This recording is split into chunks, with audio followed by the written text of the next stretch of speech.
આપણે છેલ્લા લેક્ચરમાં જોયું બેરોજગારી ઉદ્ભવવા માટેના કારણો. તો બેરોજગારી કયા કારણોસર ઉદ્ભવે છે એમાં ઉત્તરોત્તર વધારો ને વધારો થતો જાય છે. તો એના મુખ્ય કારણોમાં પહેલું હતું વસ્તી વૃદ્ધિનો ઊંચો દર. જેમ જેમ વસ્તીમાં વધારો થાય છે એમ કામ કરનારાઓની સંખ્યામાં પણ વધારો થાય છે, જેના કારણે બેરોજગારીનું પ્રમાણ ઊંચું જોવા મળે છે. બીજો મુદ્દો આપણે જોઈએ રોજગારીની તકોમાં ધીમો વધારો. એટલે કે વસ્તી જેટલા પ્રમાણમાં વધે છે એટલા પ્રમાણમાં રોજગારી મળે એવી શક્યતાઓ ઓછી છે. એટલે કે રોજગારીમાં ધીમો વધારો થાય છે. રોજગારીના દરમાં એટલે કે કામ મળવાની શક્યતા ઓછી છે અને કામ કરનારાઓની સંખ્યામાં વધારો થતો જાય છે. એના પછી જોયું આપણે બચત અને મૂડીરોકાણનો નીચો દર. એટલે કે કોઈ પણ વ્યક્તિ કોઈ પણ નવા ધંધાનું સાહસ કરવા માટે પોતાના પાસે પૂરતા પ્રમાણમાં મૂડીરોકાણ ન હોય, જેથી કરીને પૂરતા પ્રમાણમાં મૂડીરોકાણ ન થાય, જેના કારણે બચત ઓછી જોવા મળે છે. એના પછી જોઈએ મૂડી પ્રધાન ઉત્પાદન પદ્ધતિ. ભારત છે એ વિકસિત રાષ્ટ્ર છે, એટલે કે વિકાસ ભારતનો થઈ રહ્યો છે.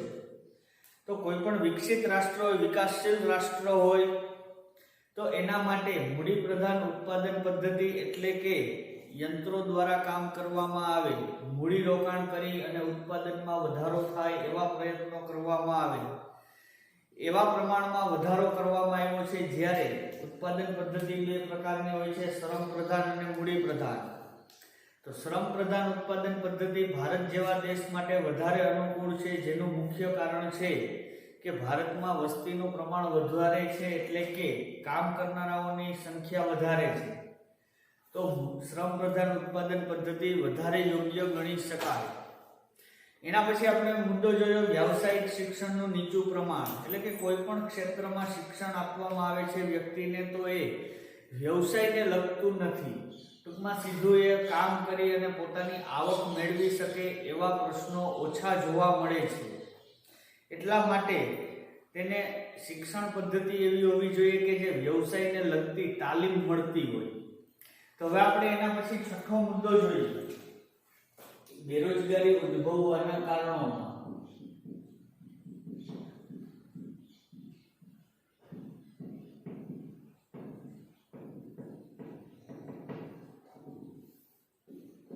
થી 5 મુદ્દાનો આપણે અભ્યાસ કર્યો છેલ્લા લેક્ચરમાં. હવે આવે છે છઠ્ઠો મુદ્દો માનવ શક્તિના આયોજનનો અભાવ.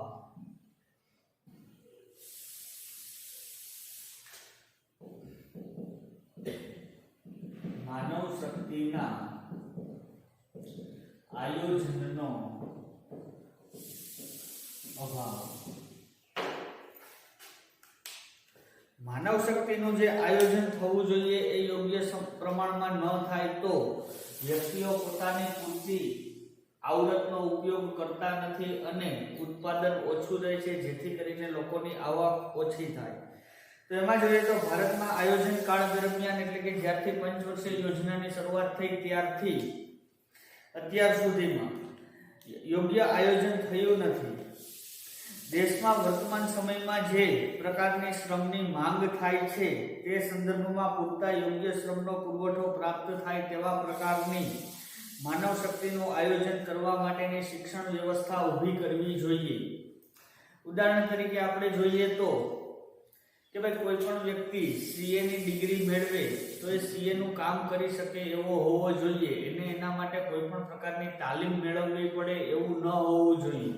એટલે કે ટૂંકમાં કહેવાનો મતલબ એવો કે શિક્ષણ એવા પ્રકારનું હોવું જોઈએ કે વ્યક્તિ પોતાનો બિઝનેસ, પોતાનો વ્યવસાય સારી રીતે ચલાવી શકે એના માટે સક્ષમ હોવો જોઈએ. દેશના આર્થિક વિકાસમાં કેટલા અને કેવા પ્રકારના માનવ શ્રમની જરૂર ઊભી થઈ શકે તે અંગેના ચોક્કસ નિર્ણયો, અંદાજો કર્યા વગર શિક્ષણનો વ્યાપ વધારવામાં આવી રહ્યો છે. એટલે કે ભવિષ્યમાં કેવા પ્રકારનું કામ મળશે વ્યક્તિને એનું કોઈ પણ પ્રકારનું આયોજન થતું નથી. જો એ પ્રકારનું આયોજન થાય તો એ પ્રમાણેની શિક્ષણ વ્યવસ્થા ઊભી થવી જોઈએ. પરિણામે પ્રતિ વર્ષે લાખો શિક્ષિત યુવાનો ડિગ્રી મેળવે છે, પરંતુ તેને કામ મળતું નથી, જેથી કરીને બેરોજગારીનો ભોગ બને છે. એટલે કે વ્યક્તિ પાસે પોતાના વ્યવસાયને લગતું જ્ઞાન પૂરતા પ્રમાણમાં નથી, જેના કારણે વ્યક્તિ બેરોજગાર બને છે. આ માનવ શક્તિના આયોજનની ખામીનું સીધું પરિણામ છે. કેટલાક સંજોગોમાં રોજગારી કે વિકાસની અપૂરતી તકોને કારણે ઉચ્ચ લાયકાત ધરાવતા ડોક્ટરો, એન્જિનિયરો દેશમાં યોગ્ય કામ ના મળતા વિદેશમાં જાય છે. એટલે કે પોતાની જે ડિગ્રી છે એના પ્રમાણમાં એને કામ ન મળે, એટલે કે એની આવક ઓછી રહે, જેથી કરીને વ્યક્તિ અન્ય દેશમાં જઈ, અન્ય રાજ્યમાં જઈ કામ મેળવે છે, જેથી કરીને દેશને એટલી આર્થિક નુકસાની ભોગવવી પડે છે. જેમ બ્રિટિશ શાસનનો સોનાનો એક તરફી પ્રથા એટલે કે ડ્રેન ઓફ ગોલ્ડ ભારતમાંથી બ્રિટન તરફ જોવા મળતો હતો, તેવી જ રીતે વર્તમાન બુદ્ધિધનનો એક પ્રવાહી એક તરફી પ્રવાહ એટલે કે ડ્રેન ઓફ બ્રેન ભારતમાંથી વિદેશ તરફનો જોવા મળે છે. એટલે કે ભારતના લોકો પોતાની બુદ્ધિનો ઉપયોગ અન્ય દેશમાં જઈ અન્ય દેશને આર્થિક રીતે ફાયદાકારક બને છે. એના પછી આવે છે જાહેર ક્ષેત્રની બિનકાર્યક્ષમતા. જાહેર ક્ષેત્રની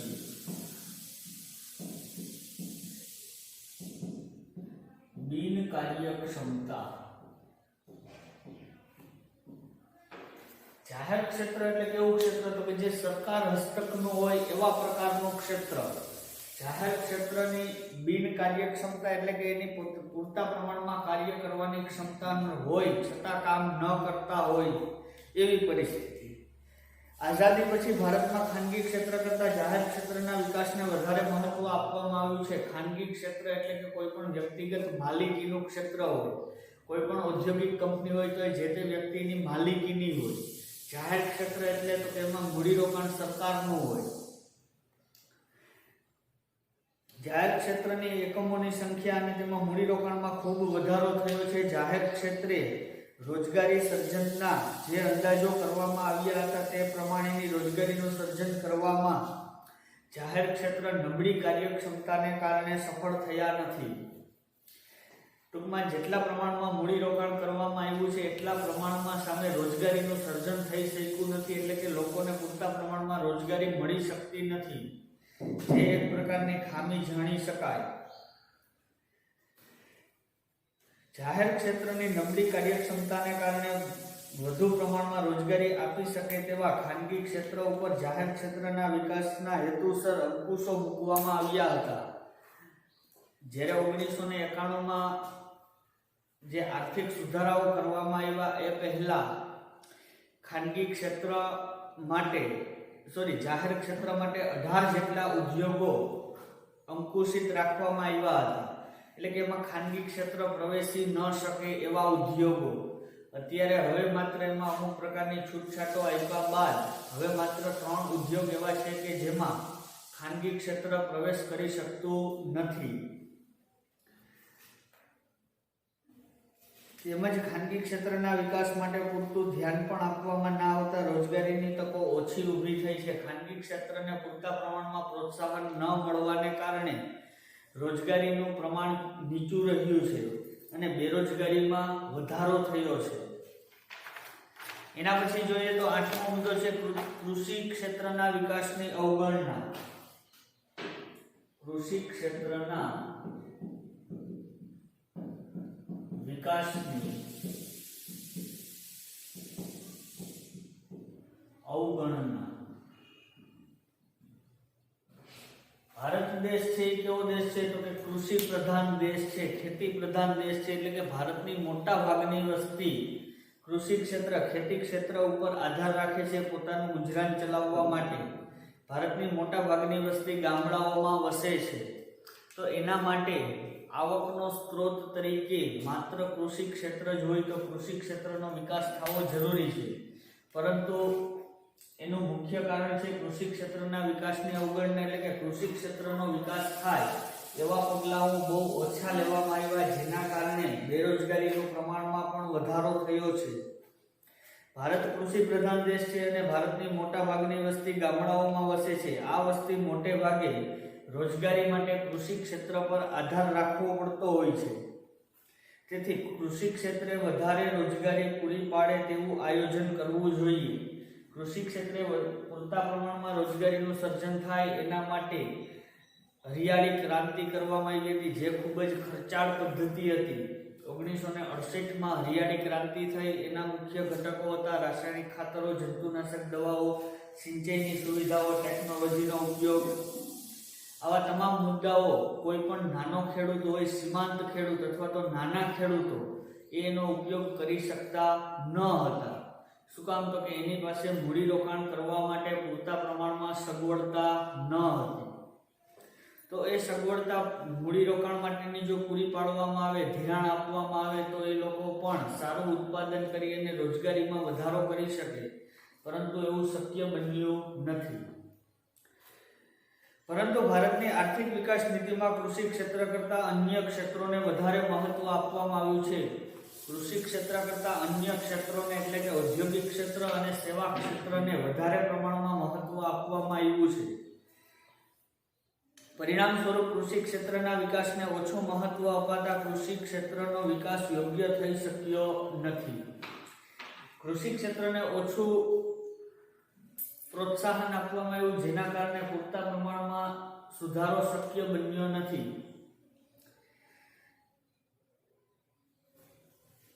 કૃષિ ક્ષેત્રનો યોગ્ય વિકાસ થઈ શક્યો ન હોવાથી તેમાં રોકાયેલા શ્રમિકો પૂરા સમયની રોજગારી મળી શકે તેવું નક્કર આયોજન થઈ શક્યું નથી. કૃષિ ક્ષેત્રમાંથી મોસમી બેરોજગારી સૌથી વધુ પ્રમાણમાં જોવા મળે છે. એટલે કે જ્યારે વરસાદ થાય અને જો પાકનું વાવેતર હોય તો જ મજૂરી કામ મળી શકે છે, બાકી કામ મળતું નથી. એટલે કે સિઝની બિઝનેસ એના જેવું. એટલે કે જ્યારે ખેતી ક્ષેત્રમાં સિઝન હોય ત્યારે કામ મળે, બાકી કામ મળતું નથી. એટલે કે મોસમી બેરોજગારી જોવા મળે છે. કૃષિ ક્ષેત્રે આવેલી હરિયાળી ક્રાંતિનો લાભ પણ પંજાબ, હરિયાણા જેવા અમુક રાજ્યોને જ થયો. તેથી કૃષિ ક્ષેત્રે સાર્વત્રિક રોજગારીની તકોમાં વધારો ના થઈ શક્યો. એટલે કે હમણાં કીધું કે જો મોટા ખેડૂતો હોય, જે મૂડીરોકાણ કરી શકતા હોય, તેવા લોકો જ હરિયાળી ક્રાંતિનો ઉપયોગ કરી અને પોતાના ઉત્પાદનમાં વધારો કરે છે અને રોજગારીમાં પણ વધારો શક્ય બને છે. વધતી વસ્તીનું કૃષિ ક્ષેત્ર પર ભારણ, અપૂરતી સિંચાઈની સગવડ, કૃષિ ધિરાણની અપૂરતી સગવડતા, વરસાદની અનિશ્ચિતતા તેમજ કૃષિ ક્ષેત્રના અન્ય જોખમોને કારણે ભારતમાં બેરોજગારીનું પ્રમાણ, કૃષિ ક્ષેત્રનો અપૂરતો વિકાસ થયો છે અને બેરોજગારીમાં વધારો થયો છે. તેમજ ગ્રામ્ય વિસ્તારમાં બિન કૃષિ ક્ષેત્રનો પણ અપૂરતો વિકાસ થયો છે. બિન કૃષિ ક્ષેત્ર એટલે તો કે કૃષિ ક્ષેત્ર સિવાયનો, એટલે કે ઔદ્યોગિક ક્ષેત્ર, સેવા ક્ષેત્ર, આનો વિકાસ ઓછો થયો છે. જેનું મુખ્ય કારણ છે, ઉદાહરણ તરીકે આપણે જોઈએ તો કોઈ પણ ગ્રામ્ય વિસ્તારમાં ઔદ્યોગિક કંપની સ્થાપવામાં આવે તો એ જે ઔદ્યોગિક કંપની છે એને પૂરતા પ્રમાણમાં વીજળી, પાણીની સુવિધાઓ, વાહન વ્યવહારની સુવિધાઓ, તમામ સુવિધાઓ મળવી જોઈએ, જે ગ્રામ્ય વિસ્તારમાં પૂરી પાડી શકતા નથી. જેના કારણે અન્ય ક્ષેત્રોનો વિકાસ થઈ શકતો નથી. તેથી ખાસ કરીને કૃષિ ક્ષેત્ર પર આધારિત ગ્રામીણ શ્રમિકોમાં મોસમી બેરોજગારી અને પ્રચ્છન્ન બેરોજગારી વ્યાપક પ્રમાણમાં જોવા મળે છે. મોસમી બેરોજગારી એટલે કે જ્યારે મોસમ હોય ત્યારે કામ મળે, અન્ય મોસમમાં કામ મળતું નથી. પ્રચ્છન્ન બેરોજગારી આપણે જોઈ ગયા કે વ્યક્તિ દેખીતી રીતે કાર્ય કરતો હોય, પરંતુ તેના કામ કરવાથી ઉત્પાદનમાં કોઈ જ ફેરફાર થતો નથી. એવા બેરોજગારને પ્રચ્છન્ન બેરોજગાર ગણાવી શકાય. પ્રચ્છન્ન બેરોજગારીનું બીજું નામ છે છુપી બેરોજગારી. એના પછી જોઈએ તો શ્રમની ઓછી ગતિશીલતા. નવમો મુદ્દો છે શ્રમની ઓછી ગતિશીલતા. શ્રમની ઓછી ગતિશીલતા એટલે કે બેરોજગારીમાં શ્રમ ઓછો મળતો હોય, જેના કારણે બેરોજગારી સર્જાય છે. કેટલાક સંજોગોમાં શ્રમની ઓછી ગતિશીલતાને કારણે પણ બેરોજગારીની સમસ્યા સર્જાય છે. ભારતમાં ક્યારેક સામાજિક પરિબળો, કૌટુંબિક સંબંધો, ભાષા, ધર્મ, રીતિ રિવાજ, સંસ્કૃતિ, માહિતીનો અભાવ, વાહન વ્યવહારની અપૂરતી સગવડો તેમજ રહેઠાણની સમસ્યા જેવા કારણોસર શ્રમની ગતિશીલતામાં અવરોધ સર્જાય છે, જેના કારણે બેરોજગારીની સમસ્યા વધે છે. શ્રમની ઓછી ગતિશીલતા એટલે કે કોઈ પણ વ્યક્તિ છે ટેલેન્ટેડ છે પણ એ શહેરમાં જઈ અન્ય જગ્યાએ સ્થળાંતર કરી અને પોતાની આવડતનો ઉપયોગ કરી શકતો નથી, તો આ કહેવાય શ્રમની ઓછી ગતિશીલતા. એટલે કે કામ કરી શકે તેમ છે પણ કામ કરી શકતા નથી. કયા કારણોસર? તો કે અન્ય જગ્યાએ જઈને કામ કરવા માટે એને ભાષા નડે, ધર્મ નડે, કૌટુંબિક સંબંધો. ઉચ્ચ શિક્ષણ મેળવવા લોકો ગામડાઓમાં, પછાત વિસ્તારોમાં કે દૂરના સ્થળોએ કામ મળતું હોવા છતાં જવા તૈયાર થતા નથી. શું કામ? તો કે અન્ય જગ્યાએ, અજાણી જગ્યાએ કામ કરવા જતા ત્યાં મૂડીરોકાણ કરવું પડતું હોય તો મૂડીરોકાણ કરવા માટે સક્ષમ ન હોય. પણ બેરોજગાર રહેવાનું પસંદ કરે છે. મોટે ભાગે આવી વ્યક્તિઓ શહેરમાં જ કામ મેળવવાનો આગ્રહ રાખતા હોય છે. ટૂંકમાં આપણને એક જગ્યાએથી બીજી જગ્યાએ કામ મળે છે પણ ત્યાં આપણે જઈ શકતા નથી. શું કામ? તો કે પરિવારના સંબંધો નડતા હોય છે. આવું શક્ય ના બનતા બેરોજગાર રહે છે. ટૂંકમાં અન્ય જગ્યાએ કામ કરવા નથી જઈ શકતા, જેના કારણે ગ્રામ્ય વિસ્તારમાં બેરોજગારી વધારે પ્રમાણમાં જોવા મળે છે. શહેરી જીવનના આકર્ષણો તથા સુવિધાથી આકર્ષાયેલા લોકો રોજગારી માટે ગામડામાં જવાનું પસંદ કરતા નથી. ટૂંકમાં શહેરમાં રહેતો હોય ને એને કામ ગામડાઓમાં મળતું હોય તો એ ગામડામાં જતો નથી. શું કામ? તો કે ત્યાં એટલા પ્રમાણમાં સુવિધાઓ મળતી નથી. ટૂંકમાં સારી સ્કૂલો ન હોય, થિયેટરો ન હોય, એની લાઈફસ્ટાઈલ મુજબનું જીવન ગ્રામ્ય વિસ્તારમાં તે જીવી શકતા નથી. એના પછીનો મુદ્દો છે અપૂરતી માળખાકીય સુવિધાઓ. અપૂરતી માળખાકીય સુવિધાઓ. માળખાકીય સુવિધાઓમાં કઈ કઈ બાબતોનો સમાવેશ થાય છે? તો કે માળખાકીય સુવિધાઓમાં રસ્તાની સુવિધા, વાહન વ્યવહારની સુવિધા, વીજળીની સુવિધા, ડ્રેનેજ, ગટર વ્યવસ્થા. ટૂંકમાં સરકાર દ્વારા જે સુવિધાઓ આપવામાં આવતી એ તમામ પ્રકારની સુવિધા, શિક્ષણની સુવિધા. ગ્રામ્ય વિસ્તારમાં અપૂરતી માળખાકીય સુવિધા પણ બેરોજગારીની સમસ્યા માટેનું એક કારણ બને છે. ગામડામાં અપૂરતી વાહન વ્યવહારની સગવડ, સારા રસ્તાઓની ઓછી સગવડ, જેના કારણે વાહન વ્યવહાર શક્ય ન બનતો હોય, જેથી કરીને કોઈ પણ ઉદ્યોગ ગ્રામ્ય વિસ્તારમાં સ્થાપી શકાય નહીં. અને આરોગ્ય અને વીજળીની અપૂરતી સુવિધાઓ હોવાથી ગ્રામ્ય વિસ્તારમાં રોજગારીનું સર્જન મોટા પાયે કરી શકાતું નથી. જેમ કે ગામડાના ઉદ્યોગો માટે સસ્તા દરે શ્રમિકો અને કૃષિ ક્ષેત્ર સાથે સંકળાયેલા ઉદ્યોગોને કાચો માલ સરળતાથી મળી શકતો નથી. ટૂંકમાં કોઈ પણ ઔદ્યોગિક ક્ષેત્ર હોય તો એના માટે કાચા માલની જરૂર પડતી હોય તો એના માટે વાહન વ્યવહારની સુવિધા, બેંકની સુવિધા, તમામ પ્રકારની સુવિધાની જરૂર પડતી હોય છે, જે ગ્રામ્ય વિસ્તારમાં પૂરતા પ્રમાણમાં આપી શકાય નહીં. જેના કારણે કોઈ પણ ઉદ્યોગ ગ્રામ્ય વિસ્તારમાં ન સ્થપાય, જેથી કરીને ગામડાના લોકોને આવક માટે માત્ર એક જ આધાર રાખવો પડે છે, એટલે કે કૃષિ ક્ષેત્ર ઉપર. અન્ય ક્ષેત્રોમાં તે લોકો પ્રવેશ કરી શકતા નથી. જેમ કે ગામડામાં ઉદ્યોગો માટે સસ્તા દરે શ્રમિકો અને કૃષિ ક્ષેત્ર સાથે સંકળાયેલ ઉદ્યોગોને કાચો માલ સરળતાથી મળી શકે, પરંતુ કાચો માલ મળી રહે, માની લો કે કાપડની મિલ હોય તો એને કપાસનું ઉત્પાદન ગ્રામ્ય વિસ્તારમાં થાય છે, એ સરળતાથી મળી રહે, ટ્રાન્સપોર્ટેશન ખર્ચ લાગતું નથી, પરંતુ એ ઉદ્યોગમાં કામ કરી શકે તેવા શિક્ષિત વર્ગ ગામડાઓમાં પ્રાપ્ત થતા નથી, જેથી કરીને ઉદ્યોગ ચલાવી શકાય નહીં. પરંતુ ત્યાં ઉદ્યોગો માટે સતત અને પૂરતી વીજળીની સગવડોનો અભાવ હોવાથી લોકો ગ્રામ્ય વિસ્તારોમાં ઉદ્યોગો સ્થાપવા તૈયાર થતા નથી. 24 કલાક વીજળી ગ્રામ્ય વિસ્તારોમાં મળતી નથી, જેના કારણે આવા ઉદ્યોગોની સ્થાપના થઈ શકતી નથી. ગ્રામ્ય વિસ્તારમાં ઉદ્યોગો સ્થાપવા માટે પરિણામે ત્યાં નવી રોજગારી ઊભી ના થતા બેરોજગારી સર્જાય છે. એટલે કે ઉદ્યોગ ન સ્થપાય, જેના કારણે નવી રોજગારીનું સર્જન થતું નથી અને લોકોને કૃષિ ક્ષેત્ર ઉપર આધાર રાખવો પડે છે, જેના કારણે કૃષિ ક્ષેત્ર પર પ્રચંડ બેરોજગારી વધારે પ્રમાણમાં જોવા મળે છે. આ બધા કારણો ઉપરાંત ભારતમાં રાષ્ટ્રીય રોજગાર નીતિનો અભાવ ઉદ્યોગ ધંધાને પ્રોત્સાહન મળે તેવા વાતાવરણનો અભાવ, કુદરતી સંસાધનનો અપૂરતો ઉપયોગ પણ બેરોજગારીની સમસ્યા વધારવા માટે જવાબદાર હોય છે. કોઈ પણ સંસાધન હોય તો એનો ઇષ્ટતમ ઉપયોગ થવો જરૂરી છે, એટલે કે સૌથી વધારે ને વધારે ઉપયોગ થાય, જેથી કરીને એમાંથી આવક વધારે મેળવી શકાય. હવે આપણે નેક્સ્ટ લેક્ચરમાં જોશું બેરોજગારી ઘટાડવાના ઉપાયો.